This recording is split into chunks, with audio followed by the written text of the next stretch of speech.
Very special guest on the line with me right now on Chicks Talking Footy. We've got Gabby Pound. She's a forward for the Carlton AFLW team and has been playing ever since that first inaugural game at Icon Park in February 2017. Welcome to Chicks Talking Footy, Gabby. Hey, thanks for having me. It must be nice after the weekend to get your first win on the board after coming so close against Adelaide the week before.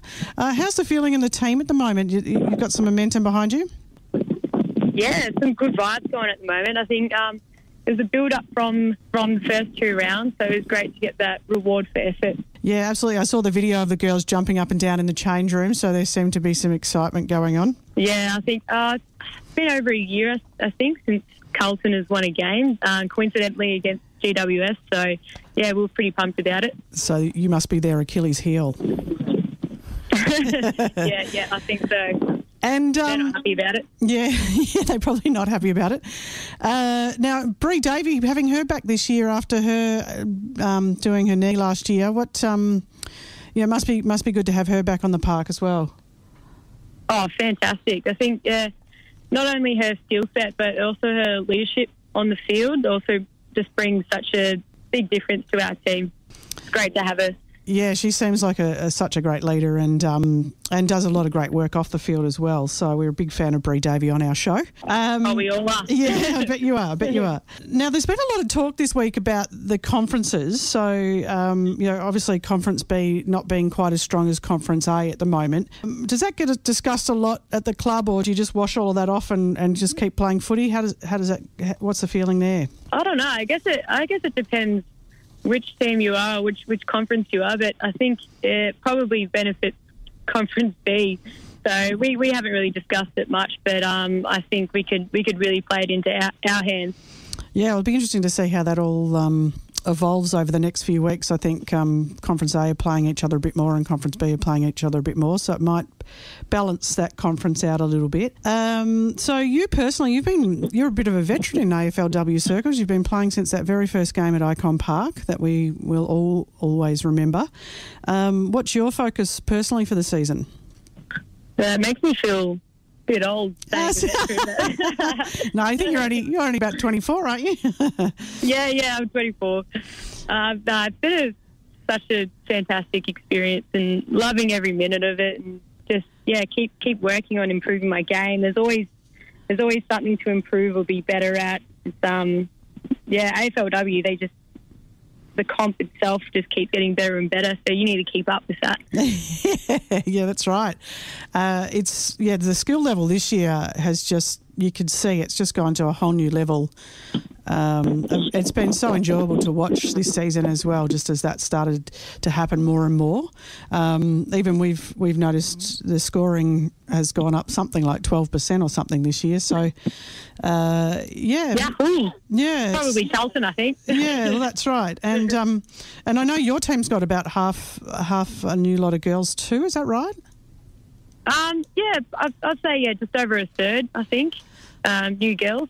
So I think a lot of teams would have that this year with the league expanding and players going to other teams and that kind of thing. How's the dynamic with that work out at the clubs? It's pretty good. Like, we've got some new young talent coming through, and development players, which I'm sure they're going to be great in the next few years. And we've got we've snagged a few good rookies as well. Chloe Dawson, she's been playing pretty well on the wing. Being pretty new to football, I think she's picking it up really fast. And we've all been enjoying watching Maddie Prespakis this season as well. We've had her eye on her since draft day, because we were down at the draft day and everyone said keep your eye on that girl. So she is on fire. Yeah, and seems to really enjoy her footy. Yeah, that's it. And she's really thriving at Carlton, I think. It's good, just supporting her and supporting the teammates, and she's doing a great job. Excellent. And this year's the first year that you've had Daniel Harford as your new coach. What's some insight into him? Is he doing well? Yeah, he's doing very well. He's a pretty balanced dude. He loves to chat, loves to laugh, and he's also got just great footy knowledge, and he just bounce things off him, and yeah, he's great. Bringing the vibes, the positive vibes into the group. You know, just getting us to believe in ourselves really, because we've got a good list. It's just we just have to believe that we're good, and you know, play that. Yeah, absolutely. We had him on our show actually a week or two after he was appointed, and he seems like a really good guy. And of course, you've got Andy Marr running for you this year. He'd be a bit of a character on the field, wouldn't he? Oh yeah, he's a cracker. He's fantastic. A long-time Carlton fan too, so I think he's absolutely loving it. His family is just so beautiful. I absolutely love them. Yeah, we love the Racers. They're all good people. And I know it's so good just to see high-profile people like him that are passionate about footy getting right behind women's footy as well and supporting it. So good on him for getting out there and doing that. I bet you it's keeping him fit as well. Yeah, he's been doing all our pre-season running with us, so he's trying to keep up. Trying to keep up with the young girls. Now, one thing we're excited about this year is the Chicks Talking Footy team are broadcasting at the AFLW Pride game at Whitten Oval between Carlton and the Western Bulldogs. It's the second time, obviously, the Pride game's been played in the AFLW. So we're very excited about that. You're playing, I imagine, that day as well, and that's March 17. So apparently the club's releasing a Guernsey. Can you give us a little secret into when that's going to come out?